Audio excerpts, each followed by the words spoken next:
Before COVID, contingent offers, Hubbard offers. Hubbard means? Yeah, meaning a seller has to sell house A and use those proceeds in order to purchase house B, right? Contingent offer. Those used to happen on the regular before COVID. After COVID, not really happening. Now, explain to consumers why those aren't happening right now. Well, they're not happening because sellers have options. They've got plenty of options. They don't need to take an offer that's contingent upon another house selling.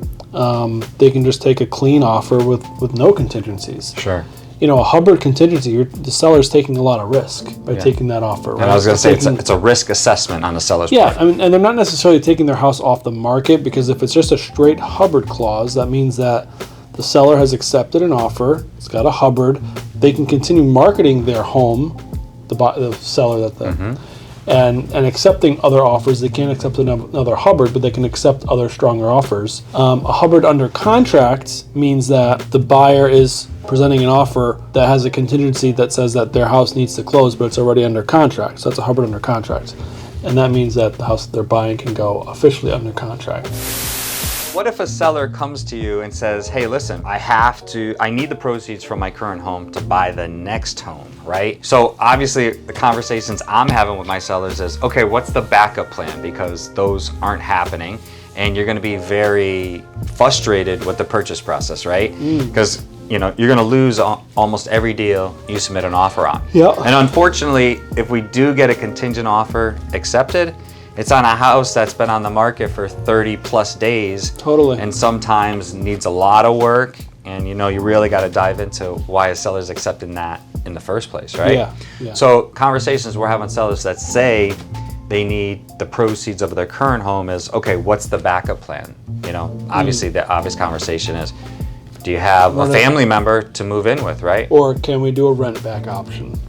Let's talk about rent backs for a minute, because I'm having that conversation a lot more these days, right?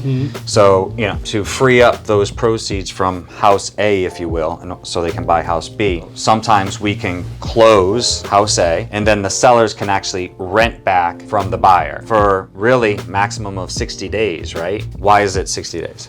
I don't know. Why is it 60 days? Well, because a buyer typically, and unless they're an investor, they're going to have an owner-occupant rate, and part of that agreement is they have to move into the house within a 60-day period, or else it would fall into an investment rate, because that owner-occupant rate is a little bit cheaper. Yes. So if we are doing a rent back, even with a rent back though, so we're freeing up those proceeds for our sellers, right? And now they can go and aggressively look for that next home, not contingent on the sale of their current home. But they still have a 2-month window to do that in, which is tough in this market. There's no guarantee. Yeah. So that 2 months is going to go by very quickly, and typically it's a 45-day close, right? So you really have to find. Lucky, sometimes the seller needs more time because they're looking for a house. Right. So it's a very tricky. It is tricky. So we talked about rent backs, we talked about moving in with a relative. What's some other options for sellers that... What about like a bridge loan? I know bridge loans, Lend Direct has a good bridge loan option.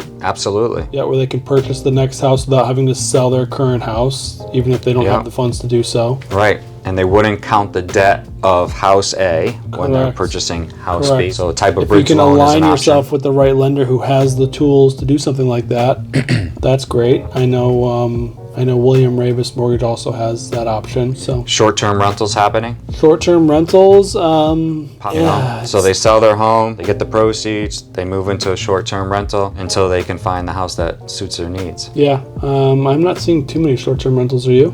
Not really. No. That's what I'm saying. They're tough to find. Yeah. Most landlords want at least 1 year lease, right? Yep. Especially in this market. The rental market is just as strong as the market. Yeah. Some of these rentals are getting bid up. Getting crazy. Yeah. Yep. Definitely. Yeah, it's very, very tough.